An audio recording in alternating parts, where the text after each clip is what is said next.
Hello student, स्वागत है आपका मेरे यूट्यूब चैनल कॉमर्स क्लासिक में। बच्चों आज हम पढ़ने वाले हैं फाइनल अकाउंट्स की इंपोर्टेंट एडजस्टमेंट। ठीक है बच्चों, तो थोड़ा ध्यान से देखना। ठीक है, ये जो एडजस्टमेंट है लगभग 13 से 15 एडजस्टमेंट है, लेकिन ये इतनी इंपॉर्टेंट है एग्जाम के लिए, एग्जाम में आते ही आते हैं। अगर आपने अच्छे से समझ ली तो ये मान लीजिए कि आपकी जो एडजस्टमेंट है ना, इनसे बाहर पेपर में नहीं आती, ये कन्फर्म है। तो इसलिए बच्चों थोड़ा इस वीडियो को बड़े ही प्यार और तसल्ली से समझना और पूरी वीडियो देखना, ताकि आपके समझ में एक एक चीज आ सके। ठीक है, तो देखिए बच्चों हम शुरू करते हैं। जो सबसे पहली हमारी समायोजना है यानी एडजस्टमेंट है, वो है इंश्योरेंस पॉलिसी, जो हमारी है वो 30 जून 2011 को एंड हो रही है। इसका मतलब क्या है कि जैसे हमारा फाइनेंशियल ईयर है, हम कोई भी जो व्यापार करते हैं वहां पर हम एक फाइनेंशियल ईयर अपनाते हैं। ठीक है, फाइनेंशियल ईयर जो कि हमारा 1 अप्रैल तो 31 मार्च तक एंड हो जाता है। ठीक है जी, यहाँ पर हमारा शुरू होता है, यहाँ पर हमारा खत्म, यानी फर्स्ट अप्रैल को होता है हमारा बिगिनिंग और 31 मार्च को हो जाता है एंड। ठीक है, तो देखो जो पॉलिसी है वो पॉलिसी जो हमारी एंड हो रही है वो हो रही है 30 जून 2011 को। ठीक है, तो इसका मतलब देखिए पॉलिसी हमने एडवांस दे दी, जबकि हमारा जो साल क्लोज हो रहा है वो हो रहा है 31 मार्च को, बट हमने पॉलिसी दी है 30 जून 2011 तक की। तो 30 जून मार्च से जून तक के आप महीने काउंट कर लीजिए, जैसे अप्रैल, मई और जून, क्योंकि जून की हमारी 30 है डेट। अगर जून की हमारी होती फर्स्ट डेट तो हम जून को नहीं जोड़ते, बट अगर जून या किसी मंथ की हमारी लास्ट डेट है तो हम उसको जोड़ते हैं। ठीक है, तो जो हमारे कुल महीने हैं वो महीने हो गए हमारे 3। इसका मतलब जो इंश्योरेंस है वो हमने 3 महीने का एडवांस दिया है। ठीक है, एडवांस देने का मतलब ये है, एडवांस देने का मतलब ये है कि हमने 3 महीने का किराया जो एडवांस दिया, सॉरी इंश्योरेंस जो हमने एडवांस दिया है वो हमें अगली साल यानी नेक्स्ट ईयर हमारा वो कवर होगा।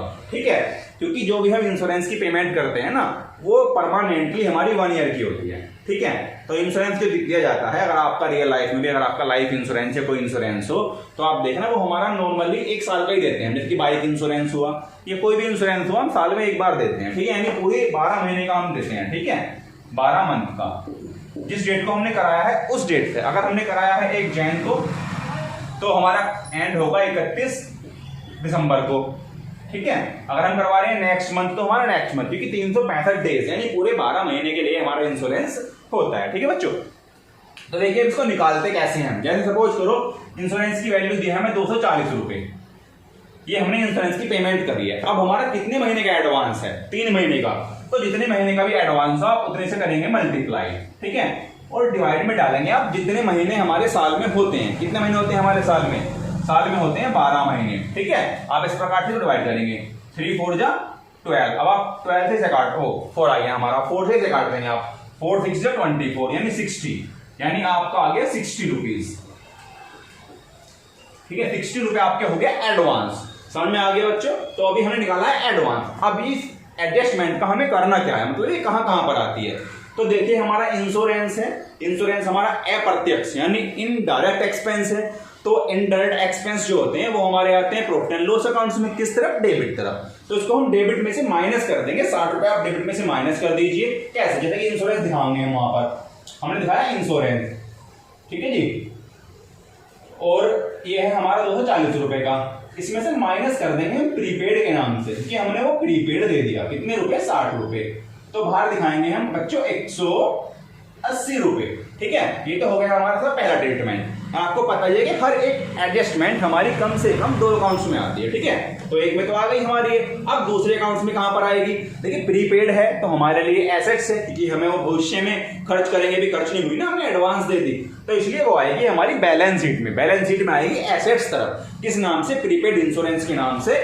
और कितने रुपए आएंगे? वो 60 रुपए, क्योंकि जो हमारा प्रीपेड है वो 60 रुपए है। ठीक है बच्चों, समझ में आई आपके? मोस्ट इंपोर्टेंट एडजस्टमेंट है, ध्यान से समझना। जितनी एडजस्टमेंट आपको कराना हो ना, ये मान लीजिए पेपर में से इन एडजस्टमेंट में से कम 2 से 3 एडजस्टमेंट जरूर आनी है। ठीक है, और इन एडजस्टमेंट से बाहर आपको पेपर नहीं आएगा। ठीक है, इसके अलावा जो हमारे नॉर्मल एडजस्टमेंट है वो आप कर ही लोगे, जैसे कि फर्नीचर पर 5% डैप लगाना है, डेटर पर 5% निकालना है, तो वो तो मैं आपको करा नहीं रहा, क्योंकि वो तो हमारी बिल्कुल सिंपल एडजस्टमेंट है। मैं आपको करा रहा हूँ बहुत मोस्ट इंपोर्टेंट एडजस्टमेंट जो आपके एग्जाम में आती ही आती है। ठीक है, ठीक है बच्चों, तो चलिए अब बढ़ते हैं नेक्स्ट एडजस्टमेंट की तरफ। जो हमारी नेक्स्ट एडजस्टमेंट है वो है ये कि एक शेड के लिए बच्चों ये एडजस्टमेंट भी हमारी मोस्ट इंपोर्टेंट एडजस्टमेंट है, तो बड़े ही प्यार से समझना इसको। ठीक है, क्या है? पढ़िए, एक शेड के बनाने में खर्च हुए 2000 रुपए। यानी कोई हमने शेड हो गई थी, किसी चीज की आप शेड मान लीजिए, वो हमने बनवाई है, यानी उसका हमने एक बनाने में एक्सपेंस दिया है कितने रुपए, 2000 रुपए, पर हमने क्या करा, मजदूरी में सम्मिलित कर दिया। जबकि आपको पता है मजदूरी में हम सिर्फ वो खर्च सम्मिलित करते हैं जो खर्चे हमारे प्रत्यक्ष खर्चे हों, यानी जिन खर्चों का संबंध माल को बनाने से हो। ठीक है, शेड तो हमारी एक किस्म से ये मान लीजिए कि हमारा कोई, जैसे हम फर्नीचर वगैरह लगवा रहे हैं, इस प्रकार की कोई एक एसेट होती है हमारी शेड, तो उसे बनवाने के लिए हमने 2000 रुपए दिए, तो वो हमने गलती से क्या कर दिए, वो हमने कर दिए मजदूरी में शामिल, यानी हमने वो कर दिए वेजेस में ऐड कर दिए। ठीक है, तो हमने गलत ऐड कर दिए, तो हम सबसे पहले क्या करेंगे इसका, हम इसको हम वेजेस में, ठीक है, जैसे कि सपोज करिए वेजेस हमारी 10,000 रुपए की है, तो आप इसमें से माइनस कर दीजिएगा 2000 रुपए, तो हम बाहर वेजेस दिखाएंगे कितने रुपए की, 8000 रुपए की। ठीक है, तो हम 8000 रुपए की वेजेस दिखाएंगे बाहर। ठीक है, तो हम बाहर दिखाएंगे बच्चों 8000 रुपए। ठीक है, तो आपको पता है कि सभी समायोजनाएं हमारी यही एडजस्टमेंट 2 अकाउंट में आती हैं, तो ये जगह तो हमने दिखा दी। अब दूसरा हमारा है तो एक्सपेंस ही है, लेकिन ये डायरेक्ट एक्सपेंस नहीं है, ये है हमारा इनडायरेक्ट एक्सपेंस, तो इसको हम प्रॉफिट एंड लॉस साइड दिखाएंगे, डेबिट। ठीक है, प्रॉफिट एंड लॉस अकाउंट पे दिखाएंगे और डेबिट साइड। ठीक है, हम दिखाएंगे टू सेड एक्सपेंस 2000 रुपए। ठीक है, ये इसका बच्चों करना है हमें एडजस्टमेंट, तो ये वाली एडजस्टमेंट में हमारी कंप्लीट हो चुकी है। अब बढ़ते हैं हम तीसरी एडजस्टमेंट की तरफ।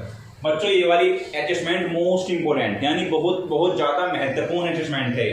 ये मान लीजिए पेपर में आपको ये रखी मिलेगी, आप ये लिख के ले जाइए कि आपको ये वाली एडजस्टमेंट पेपर में 90% रखी मिलती है हर बार। ठीक है, आप लास्ट का पेपर उठा के देख लेना, आपको मैक्सिमम मिलती है। ठीक है, तो देखिए है क्या, ये कह रहा है माल गोदाम में आग से नष्ट हो गया, यानी गुड्स जो है हमारा गुड्स लॉस बाय फायर।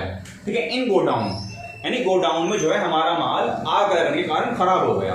ठीक है, तो देखिए अब इसके भी हमारे पास 2 तरीके होते हैं माल के। अब जो हमारा गोडाउन में माल है तो क्या है, कुछ व्यक्ति उसका इंश्योरेंस करा के रखते हैं, ठीक है, और कुछ व्यक्ति इसका इंश्योरेंस नहीं कराते। तो सबसे पहली कंडीशन, ठीक है, जब हमारा इंश्योरेंस नो हो, यानी नो इंश्योरेंस, अगर हमारा इंश्योरेंस नहीं है तो बिल्कुल सिंपल फंडा है इसका। देखिए ये वाली एडजस्टमेंट में हमारी 2 स्थान पर आएगी, यानी 2 अकाउंट्स में आएगी। सबसे पहले हमारा माल नष्ट हुआ है, यानी जो हमारा गुड्स है वो हमारा नष्ट हो गया, क्या होने से, आग लगने से या चोरी, दोनों एक ही बात है। आग वर्ड आया यानी फायर आया, या आपका स्टोलन आया यानी चोरी आया, या थेफ्ट आया। ठीक है, तो एक ही बात। तो हम क्या करेंगे, सबसे पहले इसको जो हमारा परचेज होता है ना, परचेज, उसमें से माइनस करेंगे इसको लॉस बाय फायर के नाम से। ठीक है, क्यों, अब हम माइनस क्यों कर रहे हैं, क्योंकि देखिए हमारा माल नष्ट हुआ है, तो माल नष्ट हुआ है तो उसको हम माल में से ही कम करेंगे, क्योंकि हम माल जो खराब हुआ है ना, नष्ट हुआ है, उसको हम अपने कोस्ट प्राइस पर दिखाते हैं। तो जो कोस्ट प्राइस है वो हम परचेज में से माइनस करेंगे। ठीक है, तो जैसे हमारा परचेज मान लीजिए आप, परचेज हमारी 10,000 रुपए की मान लो आप, और जो माल खराब हुआ वो हमारा 500 रुपए खराब हुआ, तो हम बाहर दिखा देंगे 9,500 रुपए। ठीक है ना, हमने दिखा दिए बाहर 9,500, यानी 9,500 रुपए दिखा दिए हमने बाहर। ठीक है, तो हमारी एक जगह तो आ गई, बट हमारा इंश्योरेंस इसका नहीं हुआ तो हमारा खर्चा भी हो गया। अगर इंश्योरेंस होता और वहां से कुछ पैसे मिल जाते तो हमारा खर्चा कम हो जाता, बट जब इंश्योरेंस हमने कराया नहीं है तो पूरा का पूरा हमारा खर्चा हो गया, और खर्चा है हमारा ये अप्रत्यक्ष यानी इनडायरेक्ट। तो इसको हम प्रॉफिट एंड लॉस अकाउंट में डेबिट तरफ दिखाएंगे, कौन से में, प्रॉफिट एंड लॉस अकाउंट में डेबिट साइड। ठीक है, किस नाम से, टू लॉस बाय फायर हो थेफ्ट हो। ठीक है, ये कंडीशन तब है अगर हमारे पास इंश्योरेंस नहीं है। जैसे कि मान लो हमारी बाइक है और बाइक का एक्सीडेंट हो जाता है, ठीक है, और अगर हमने बाइक का इंश्योरेंस कराया है तो हमारी बाइक फ्री में होती है। ठीक है, तो उससे क्या होगा, हमारा एक्सपेंस नहीं होगा। बट अगर हमारी बाइक का इंश्योरेंस नहीं कराया तो हमें पैसे देने पड़ेंगे, तो हमारा खर्चा हुआ।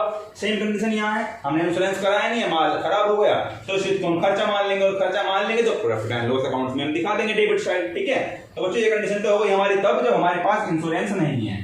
अब आई कंडीशन में जब हमने इंश्योरेंस करा रखा है। ठीक है, जब हमारे पास इंश्योरेंस है, इंश्योरेंस टेकन। ठीक है, जब बच्चों हमारे पास इंश्योरेंस है, अब इसके लिए हमारे पास 2 कंडीशन होती है, फर्स्ट और सेकंड। एक तो होता है हमारा फुल्ली इंश्योरेंस,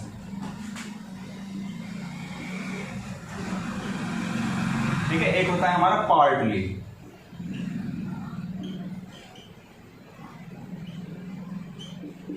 एक होता है हमारा पार्टली, एक तो होता है हमारा फुल्ली इंश्योरेंस, एक होता है पार्टली। अब हम इस क्वेश्चन में समझते हैं, जो हमारा माल हुआ है वो 500 रुपए खराब हुआ है, ठीक है, यानी 500 रुपीज का जो हमारा माल है वो लॉस्ट हो गया, ठीक है। तो ये तो देखो हमें करना ही करना है। सबसे पहले हमने क्या करा, 500 रुपए परचेज में से हमें तो माइनस करने हैं, चाहे इंश्योरेंस हो चाहे ना हो, चाहे पार्टली हो चाहे फुल्ली हो, हमारा इंश्योरेंस, ठीक है, तो कोई फर्क नहीं पड़ता, हमें परचेज में से माइनस करने होते हैं, क्योंकि सिर्फ इंश्योरेंस का जो फर्क पड़ेगा ना वो हमारे खर्चे पर फर्क पड़ेगा, ठीक है, कि कितना खर्चा हुआ है। तो देखिए अगर हम पहले पढ़ते हैं पार्टली, हमारा जो एक्सपेंस, जो हमारा माल लॉस हुआ है वो हुआ है 500 रुपए, कितने का हुआ है, 500 रुपए का। तो हम क्या करेंगे, हमारा जो इंश्योरेंस है वो फुल्ली इंश्योरेंस है, यानी क्वेश्चन में देखो लिखा हुआ है कि वह पूरी तरह बीमित था, बीमित मतलब फुल्ली इंश्योरेंस, यानी फुल्ली इंश्योर्ड था वो हमारा। तो क्या होगा, हमें बीमा कंपनी से 500 रुपए मिल जाएंगे, तो हमारा कुछ भी खर्चा नहीं हुआ भाई, 500 का माल नष्ट हुआ, उसके बदले हमें इंश्योरेंस कंपनी से 500 रुपए मिल गए, तो हमारा कोई एक्सपेंस हुआ ही नहीं। तो जब एक्सपेंस नहीं हुआ तो इसको हम प्रॉफिट एंड लॉस अकाउंट्स में, ठीक है, प्रॉफिट एंड लॉस अकाउंट्स में इसको नहीं दिखाएंगे, ठीक है, क्योंकि जब हमारा एक्सपेंस ही नहीं हुआ, एक्सपेंस होगा तभी तो होगा। देखो माल तो हमारा खराब हुआ है, तो माल में से यानी परचेज में से तो कम होगा, ये गुड्स में से तो कम होगा, बट हमारा कोई एक्सपेंस नहीं हुआ, तो इसलिए हम प्रॉफिट एंड लॉस अकाउंट में इसको शो नहीं करेंगे, ठीक है बच्चों। तो पहली कंडीशन हमारी क्लियर हो गई। और ये 500 रुपए अब कहां जाएंगे, क्योंकि हमारी हर एक एडजस्टमेंट 2 जगह आती है। अब ये सिर्फ हमारी अभी जो आई है हमारे सिर्फ ट्रेडिंग अकाउंट्स में आई है, ठीक है।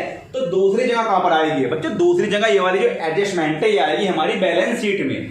कहां पर, ये होगा हमारा कैश, एक कैश वर्ड होता है ना, कैश होगा आपके पास या बैंक होगा, दोनों में से कोई सा भी हो, या दोनों में कोई दिक्कत नहीं है, दोनों में से कोई सा भी एक हो।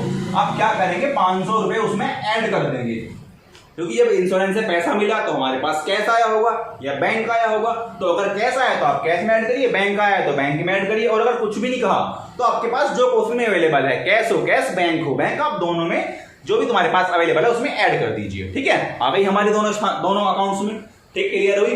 कब, जब हमारा फुल्ली इंश्योरेंस है, ठीक है, इंश्योरेंस है या इंश्योर्ड है। अब आया पार्टली, देखिए पार्टली की कंडीशन में आती है 3 अकाउंट्स में,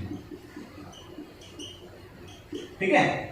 ये हमारी एक ऐसी एडजस्टमेंट है इकलौती जो हमारी 3 अकाउंट्स में आती है, जो हमारी 3 अकाउंट्स में आती है, ठीक है। कुछ एडजस्टमेंट हमारी 1-2 एडजस्टमेंट ऐसी हैं जो हमारी 3 अकाउंट्स में आती है, तो उनमें से ये भी एक एडजस्टमेंट ऐसी है जो हमारी 1-2 अकाउंट्स में नहीं, कितने में आएगी, 3। भाई कम से कम 2 अकाउंट्स में तो हमारी आती है हर एक एडजस्टमेंट, लेकिन ये ऐसे कितने में आएगी, ये 3 में। अब समझिए कैसे आएगी। सबसे पहली बात तो ये देखिए, ये हमारी माल तो हमारा 500 रुपए का नष्ट हो गया, कोई दिक्कत नहीं है, तो परचेज में से हम 500 रुपए माइनस कर देंगे। ये मान लीजिए ये तो होना ही होना है आपको, परचेज में से अगर हमारा माल आग द्वारा नष्ट हो गया या किसी व्यक्ति ने चोरी कर लिया, ठीक है, तो हमारा वो माल परचेज में से तो माइनस होना ही होना है, ठीक है,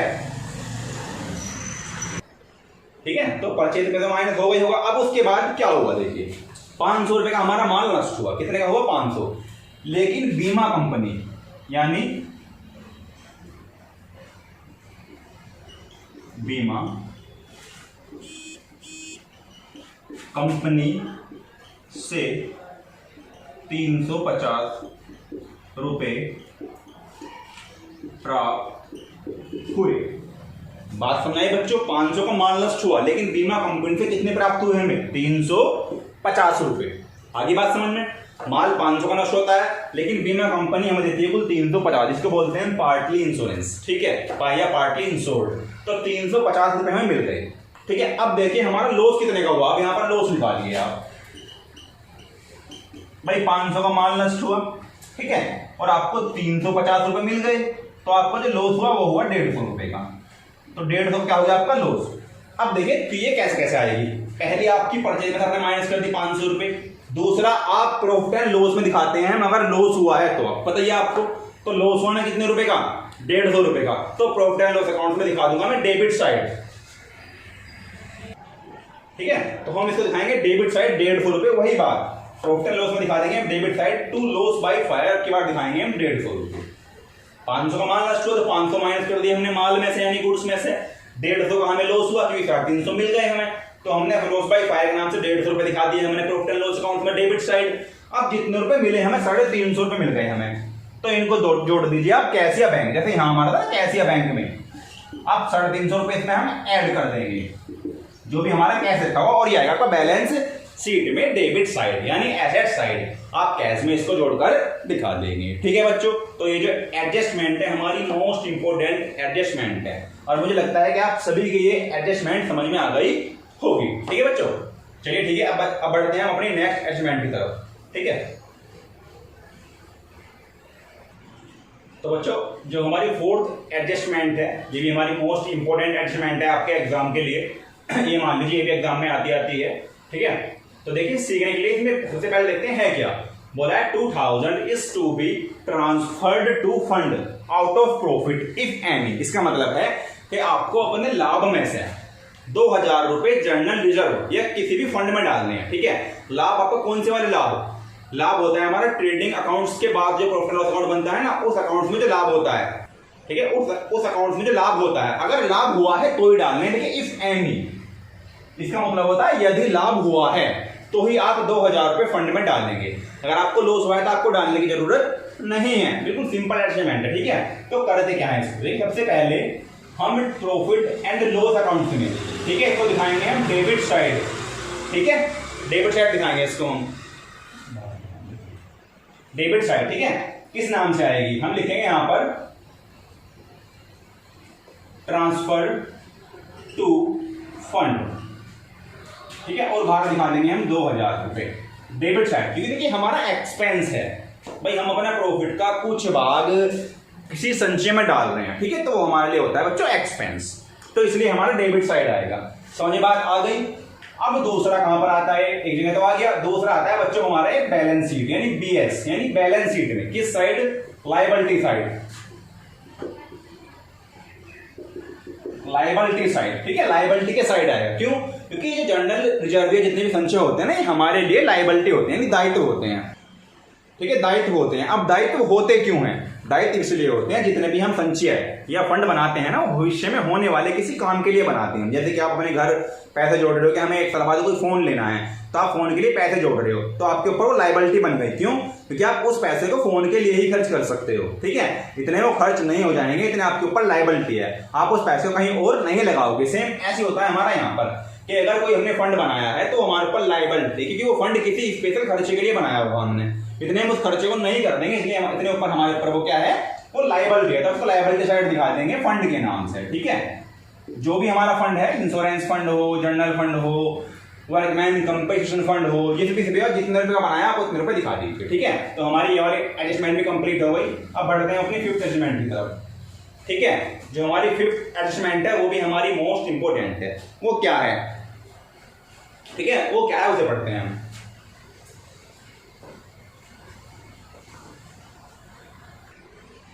तो बच्चों जो पांचवी एडजस्टमेंट है हमारी वो है इस प्रकार से कि एक ग्राहक ने 240 रुपए का माल लौटाया जो रहतइये में शामिल कर लिया गया, लेकिन पुस्तकों में इसका कोई लेखा नहीं किया गया। देखिए इसका मतलब ये है कि एक हमारा कस्टमर होगा, एक कस्टमर ने हमारा जो गुड्स है वो रिटर्न कर दिया। रिटर्न कौन सा, जो उसमें हमने माल बेचा होगा, तो उसने वो माल हमारा वापस कर दिया। तो जब वापस करा तो हमारी सेल्स रिटर्न हो गई। क्या हुई, हमारी सेल्स रिटर्न हो गई। ठीक है, अब जब सेल्स रिटर्न हुई तो क्या होना चाहिए था, एक तो ये सेल्स में से माइनस होना चाहिए था। ठीक है, सेल्स में से माइनस होना चाहिए था, और दूसरा इसको स्टॉक में जोड़ दे। तो इन्होंने क्या करा, इसको स्टॉक में तो जोड़ दिया, बट लेकिन सेल्स में से माइनस नहीं करा। तो हम क्या करेंगे, इन 240 रुपए को हम सेल्स में से माइनस करेंगे। क्या माइनस करेंगे, सेल्स में से माइनस करेंगे। ठीक है, तो जितने रुपए की सेल्स है हमारी, सेल्स है हमारी 1000 रुपए की, तो माइनस कर देंगे 240 रुपए। तब हम ट्रेडिंग अकाउंट्स में क्रेडिट साइड सेल्स दिखाएंगे। कितनी सेल्स बची हमारी, बची हमारी 760 रुपए की। तो देखिए एक तो इसका हो गया ये। अब दूसरा का क्या होगा, तो देखिए जब हमारा माल वापस आया, तो जो माल वापस लेते हैं ना हम माल वो वापस लेते हैं जो हमने उधार देखा होगा। कभी भी नकद वाला माल हम वापस नहीं लेते, अगर लेते हैं तो उसके बदले हम दूसरा माल देते हैं। तो माल तो हम सिर्फ वही वापस लेते हैं जो हमने उधार देखा हो, क्योंकि वो भी हमारी मजबूरी बन गई, क्योंकि बंदा माल वापस करने आया, हमें देखिए कहने लगा मैं ना दे रहा, तेरे पैसे कर लेते, क्या करें, तो हम उसको कुछ नहीं कर सकते। तो इसलिए हमें आखिरकार में वो माल ही वापस करना पड़ेगा। तो इसलिए जो सेल्स रिटर्न होती है ना, वो सिर्फ हमारी उधार वाली होती है। उधार वाली का मतलब क्या है, डेटर्स, आप समझ गए होंगे, डेटर्स। तो डेटर्स, ठीक है, वे होते हैं हमारे डेटर्स जो हमें पैसा देंगे। तो अगर हमारे डेटर्स हैं, आप हमारे डेटर जो है वो 1240 रुपए के हैं। ठीक है, तो आप इसमें से माइनस कर दीजिए सेल्स रिटर्न। ठीक है जी, सेल्स रिटर्न के नाम से 240 रुपए। तो 240 माइनस करने के बाद हमारे बचे 1000 रुपए। तो हम अपने डेटर दिखाएंगे 1000 रुपए बैलेंस शीट में। ठीक है जी, 240 रुपए माइनस करके ये होगी हमारी ये वाली एडजस्टमेंट। ठीक है बच्चों, थोड़ा ध्यान समझना, अच्छा एडजस्टमेंट है। ठीक है, अब बढ़ते हैं अपनी फिक्स एडजस्टमेंट की तरफ।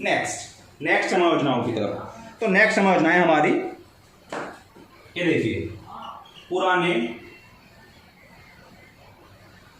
भवन पर 2% तथा नए भवन पर 3% की दर से ह्रास लगानी है। ठीक है बच्चों, आपके बाद क्या हो जाएगा कि पुराने भवन पर 2% और नए भवन पर 3%। तो कुछ क्वेश्चन में क्या होता है, देखिए हमारे पास बिल्डिंग है अवेलेबल, लेकिन हमने एक और बिल्डिंग खरीद ली बीच में साल की, नई बिल्डिंग खरीद ली। ठीक है, अब डैप लगानी है हमें दोनों पर। क्वेश्चन में कह के देता है कभी कभी कि डैप लगानी है दोनों पर। ठीक है, तो हमें क्वेश्चन में हमारे पास नया बिल्डिंग भी है और पुरानी बिल्डिंग भी है, तो हम दोनों पर डैप लगा देंगे। जो हमारी पुरानी बिल्डिंग है, पुरानी बिल्डिंग पर तो आपकी लगेगी पूरे साल की डैप। ठीक है, अब जो हमारी नई बिल्डिंग है, नई बिल्डिंग पर आप डैप लगाओगे उतने समय की कि जिस डेट को बिल्डिंग हमने परचेज मतलब खरीदी है और जिस डेट को हमारा अकाउंटिंग ईयर क्लोज हो रही है। जैसे सपोज करो हमने जो मशीन मतलब बिल्डिंग खरीदी है, आपने वो बिल्डिंग खरीदी है 1 सितंबर को। ठीक है जी, और आपकी जो क्लोजिंग डेट है वो है 31 मार्च। आप जो अकाउंट्स बंद कर रहे हैं ना वो 31 मार्च को कर रहे हैं, तो आप सितंबर से मार्च तक यानी सितंबर, अक्टूबर, नवंबर, दिसंबर, जनवरी, फरवरी, मार्च, तो हम 7 महीने की डैप लगाएंगे उस पर। ठीक है, निकालते कैसे हैं, जैसे मान लीजिए 10,000 रुपए की बिल्डिंग है जो नई खरीदी है, 5% डैप लगानी है आपको, 3%। 3 बोला है ना उन्होंने, बटे 100 की परसेंटेज में हम हमेशा 100 लिखते हैं अकाउंट में, और गुना कितने मंथ की लगानी है, कितने मंथ की निकालनी है, 7 महीने की, और अकाउंट में टोटल मंथ। ठीक है, इस प्रकार से आपकी डैप निकल जाएगी और जो है आप उसको दिखा दीजिए। ठीक है, तो आपके ये वाली एडजस्टमेंट भी समझ में आ गई होगी। ठीक है बच्चों, अब हम करते हैं अपनी नेक्स्ट एडजस्टमेंट शुरू, यानी 7 नंबर की एडजस्टमेंट शुरू करते हैं हम। ठीक है,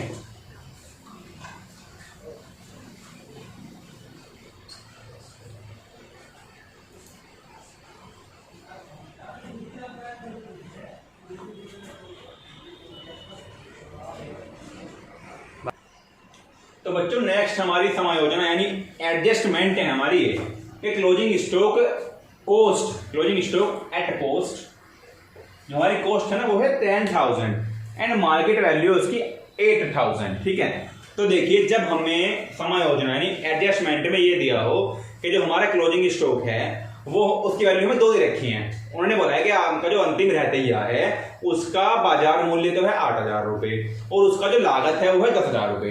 अब हम कौन सा क्लोजिंग स्टॉक लेंगे, हम अपने अकाउंट्स में यानी ट्रेडिंग अकाउंट्स और बैलेंस शीट में कौन सी वैल्यू दिखाएंगे। तो इसका सिंपल सा रूल ये है कि दोनों वैल्यू में से जो भी कम हो उस वैल्यू को आप लेंगे। ठीक है, समझे बात आ गई। क्लोजिंग स्टॉक अगर आपको समायोजना यानी एडजस्टमेंट में आपको 2 वैल्यू दे रखी है तो आप दोनों में से वो वैल्यू लेंगे जो दोनों में कम हो। ठीक है, लेस देन। नेक्स्ट पढ़िए, देनदारों में ए के 500 रुपए तथा लेनदारों में ए के 300 रुपए शामिल है। देख क्या होता है, हमारा एक कस्टमर है ए, ठीक है ए, उससे हमने ही माल खरीदा और उसने भी हमारे से माल खरीदा, तो उसे हमें देने हैं 500 रुपए और उसे हमें देने हैं 300 रुपए। तो हम क्या करते हैं, एग्जाम्पल लीजिए कि आप हैं, आप किसी अपने दोस्त से 500 रुपए लिया आपने उधार, ठीक है, और उसने आपसे लिए 300 रुपए उधार। ठीक है, अब आप क्या करेंगे, क्या आप पहले उससे 500 लेंगे फिर उससे 300 देंगे? नहीं, आप क्या करेंगे, आप उससे बोल देंगे अपने 500 में जो मेरे 500 हैं उसमें से 300 काट के जो मेरे 200 बच रहे हैं वो वापस कर दो। ठीक है, सेम ऐसे यहाँ पे है हमारे, देखिए देनदार यानी डेट में 500 रुपए हैं उसके हमारे पे, ठीक है, मतलब हम उससे 500 रुपए ले होंगे और उसके हमारे पे है 300 रुपए। तो हम क्या करेंगे, हम इसके लिए जो हमारे पास डेटर हैं, क्या है डेटर, उसमें से हम 300 रुपए माइनस कर देंगे क्योंकि 300 रुपए के डेटर हमारे कम हो जाएंगे। अब जो क्रेडिटर हैं वहां भी हम क्या करेंगे, 300 रुपए माइनस कर देंगे क्योंकि हमारे क्रेडिटर, ठीक है, तो हम 300 रुपए क्रेडिटर में से ही माइनस करेंगे। क्यों? क्योंकि 300 रुपए के हमारे क्रेडिटर कम हो गए, और कम क्यों हुए कि उनको हमने अपने डेटर दे दी 300 रुपए के, तो 300 रुपए डेटर में से माइनस और 300 रुपए क्रेडिटर में से माइनस, दोनों हमारे एक अकाउंट में आएंगे बैलेंस शीट में। ठीक है, बैलेंस शीट में बस अंतर यह है कि दोनों साइड आओगे, डेबिट्स में भी और क्रेडिट में भी। ठीक है, डेबिट में डेटर में से माइनस और क्रेडिट में क्रेडिटर में से माइनस। ठीक है बच्चों, अब आपके समझ में आ गई होगी ये भी। नेक्स्ट बढ़ते हैं, देनदारों और लेनदारों पर छूट के लिए संचय बनाना है आपको। कोई परसेंटेज दे रखी है आपको 5%, देनदारों पर भी और लेनदारों पर भी, दोनों पर आपको छूट के लिए संचय बनाना है। तो इसका बिल्कुल सिंपल सा रूल है, जो आपको डेटर दे रखे हैं और क्रेडिटर दे रखे हैं, आप दोनों पर 5-5% संचय निकाल लीजिए, या आपको परसेंटेज अलग भी दे देगा कि देनदारों पर 2% और लेनदारों पर 3%। ठीक है, मतलब जितनी जिस पर परसेंटेज दे रखी है आप उतनी परसेंटेज निकाल लीजिए। ठीक है, तो जब 2% हमने इस पर निकाल लिया और 3% या 5% निकाल लिया हमने इस पे। अब देखिए डेटर वे हैं जो हमें पैसा देंगे, तो उनको जो हम डिस्काउंट देंगे, किसके लिए? छूट के लिए, डिस्काउंट के लिए। तो जो हम डेटर को डिस्काउंट देंगे ना, वो हमारे लिए एक्सपेंस है, इसलिए हमारा प्रॉफिट एंड लॉस अकाउंट में डेबिट साइड आएगा ये। ठीक है, टू डिस्काउंट ऑन डेटर के नाम से जितने भी रुपए 2% निकल के आएंगे। और दूसरा आपका बैलेंस शीट में आप डेटर में से माइनस कर दोगे। इसका तो हुआ हमारा ये फंडा। सेम क्रेडिटरों का है। अब क्रेडिटर कौन है? जो हमारे से पैसा लेंगे। अब जब वो हमें छूट देंगे तो वो हमारे लिए इनकम है, तो हम क्या करेंगे? 3 या 5 जो परसेंटेज दे रखे हो परसेंटेज निकालेंगे और अपने प्रॉफिट एंड लॉस अकाउंट्स में हम अपनी इनकम साइड दिखाएंगे, कितने रुपए, जितना 3 या 5% निकल के आया होगा। दिखाने के बाद हम क्या करेंगे? अब आएंगे बैलेंस शीट में। बैलेंस शीट में वही चीज जैसे हम डेटर में से माइनस करते हैं वैसे हम क्रेडिटर में से माइनस कर देंगे, क्योंकि वो हमें डिस्काउंट मिल गया। ठीक है, तो हमारी ये भी एडजस्टमेंट क्लियर हो गई। अब बढ़ते हैं नेक्स्ट। देखिए ये भी मोस्ट इंपोर्टेंट है। वर्ष के दौरान मालिक यानी जो फर्म का ओनर है, ठीक है, उस ओनर ने 5000 का माल निकाल लिया, मतलब ड्राइंग कर ली। क्या कर लिया? जो ओनर है, ओनर ने 5000 की ड्राइंग कर ली। निकाला क्या है? परचेज यानी गुड्स। ठीक है, तो मालिक के द्वारा यानी ओनर के द्वारा 5000 रुपए का माल अपने पर्सनल यूज यानी ड्राइंग के लिए निकाल लिया गया। तो इसका बिल्कुल सिंपल सा मेथड है। देखिए परचेज, मालिक ने माल निकाला है यानी गुड्स निकाला है, तो हम क्या करेंगे? सबसे पहले इसको हम परचेज में से माइनस करेंगे। ठीक है, क्योंकि हमारा माल निकला है। और जो मालिक निकालता है ना अपने लिए माल, हम हमेशा अपने लिए माल निकालेंगे कॉस्ट पर। जितने रुपए का हमने खरीदा है ना, उतने रुपए का ये माल निकालेंगे अपने पर्सनल यूज के लिए। तो हमने क्या करा? परचेज में से 5000 माइनस कर दिए। ठीक है, और दूसरा अभी हमारी ड्राइंग बन गई तो हम कैपिटल में से ड्राइंग के नाम से इसको माइनस कर देंगे। ये है हमारा इस वाली एडजस्टमेंट का ट्रीटमेंट। ठीक है बच्चों, आपके सामने आ गई होगी ये वाली एडजस्टमेंट भी। ठीक है, और इसका हमारा कुछ नहीं होना, ये भी हमारी अच्छी एडजस्टमेंट है, समझ लेना भाई। 5000 का माल निकाला तो एक तो हम परचेज में से माइनस करेंगे, दूसरा हम ड्राइंग में से माइनस कर देंगे। ठीक है, अब आती है नेक्स्ट में है किराए में 10,000 रुपए फर्नीचर शामिल है। तो हमने क्या करा? देखिए फर्नीचर खरीदा, ये मैंने आपको लास्ट क्वेश्चन में भी समझाई थी, हमारी अच्छी एडजस्टमेंट है। तो हमने क्या करा? 10,000 रुपए का फर्नीचर खरीदा। ठीक है, जब हमने फर्नीचर खरीदा तो क्या करा? वो हमने गलती से क्रिया में जोड़ दिया, जबकि हमारा ऐड होना था वो फर्नीचर में। तो हम क्या करेंगे? सबसे पहले जिसमें हमने जोड़ दिया उसमें आप तो कर देंगे माइनस। क्वेश्चन आपको देख लिया हमने कहां पर जोड़ा, तो उन्होंने बोला है कि हमने क्रिया में जोड़ दिया। तो अब क्रिया हमारी परचेज, यानी परचेज हमारी कहां पर आती है? परचेज आती है हमारे ट्रेडिंग अकाउंट्स में। तो वहां पहले आप करेंगे माइनस, कितने रुपए? 10,000 रुपए। उसके बाद क्या करेंगे आप? उसके बाद बैलेंस शीट में आप फर्नीचर आता है ना, फर्नीचर में जोड़ देंगे। फर्नीचर हो फर्नीचर में, मशीन हो मशीन में जोड़ देंगे। ठीक है, ये होगी हमारी ये वाली एडजस्टमेंट, ये भी हमारी कंप्लीट हो गई। ठीक है बच्चों, तो आपके ये वाली एडजस्टमेंट भी बिल्कुल ठीक से समझ में आ गई होगी। ठीक है, अब बढ़ते हैं अपनी नेक्स्ट एडजस्टमेंट की तरफ। अभी हमारी 2 एडजस्टमेंट और बची हुई है जो हमारे पेपर के लिए मोस्ट इंपोर्टेंट है। मैं अभी आपको वो और कराता हूँ। ठीक है बच्चों, आप इनका स्क्रीनशॉट ले लीजिएगा। ठीक है,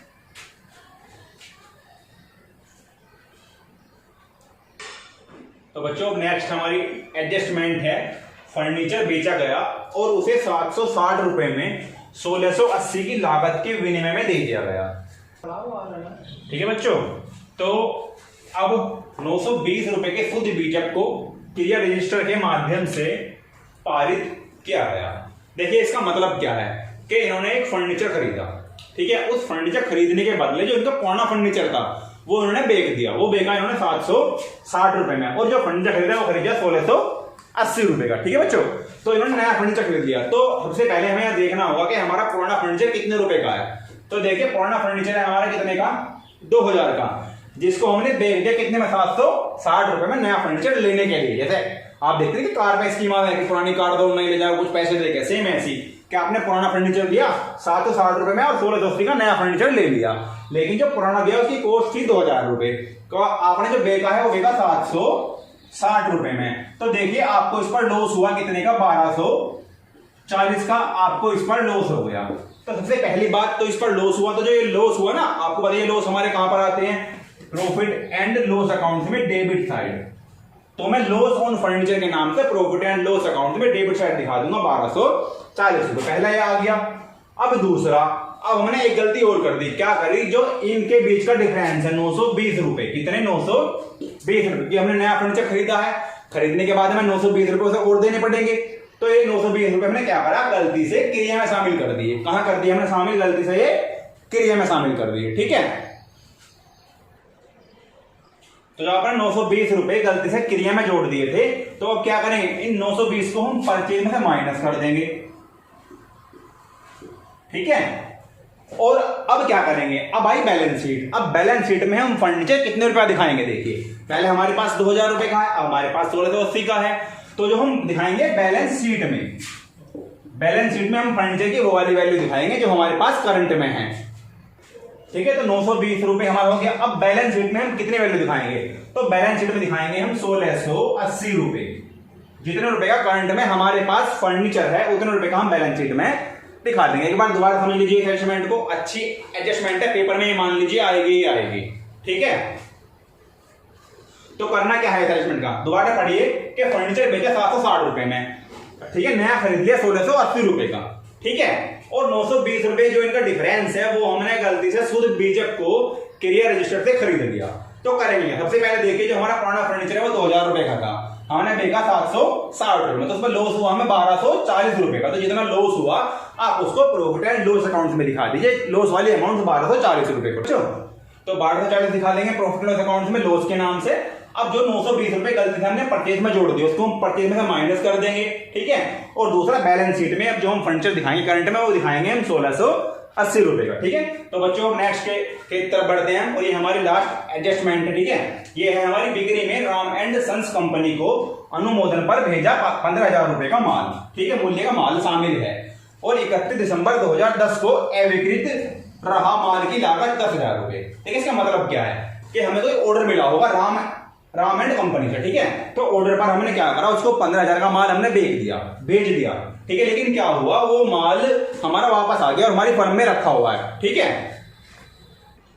तो जो माल हमने अनुमोदन यानी उसके ऑर्डर पर हमने उसके यहाँ भेज दिया, बट क्या करा उसने ऑर्डर लेने से मना कर दिया कि मुझे ऑर्डर में नहीं ले रहा। तो अब हमारा क्या होगा, लेकिन जो माल हमने उसके पास भेजा है उसका सेल्स प्राइस तो है 15,000 रुपए, यानी सेल्स प्राइस है हमारा 15,000 रुपए, ठीक है। और उसकी जो कॉस्ट है वो है उसकी 10,000 रुपए, ठीक है। तो देखिए जो हमारी सेल्स रिटर्न हुई वो है हमारी 15,000 रुपए की। तो 15,000 रुपए हम सेल्स में से माइनस कर देंगे कि हमारी सेल्स रिटर्न माल वापस आ गया ना, हमने लेने से मना कर दिया, तो इसलिए जो हम सेल्स में से माइनस करेंगे वो करेंगे 15,000 रुपए, पहली चीज। दूसरी हमारे पास माल आया है हमारे पास कितने रुपए का, 10,000 रुपए का, वो रहा अविकृत, बिका नहीं माल। तो जो हमारा क्लोजिंग स्टॉक है, क्लोजिंग स्टॉक क्या होता है, जो हमारा माल नहीं बिकता, तो ये वाला माल भी हमारा नहीं बिका, तो हम उसमें 10,000 रुपए को और जोड़ देंगे, कहां पर, स्टॉक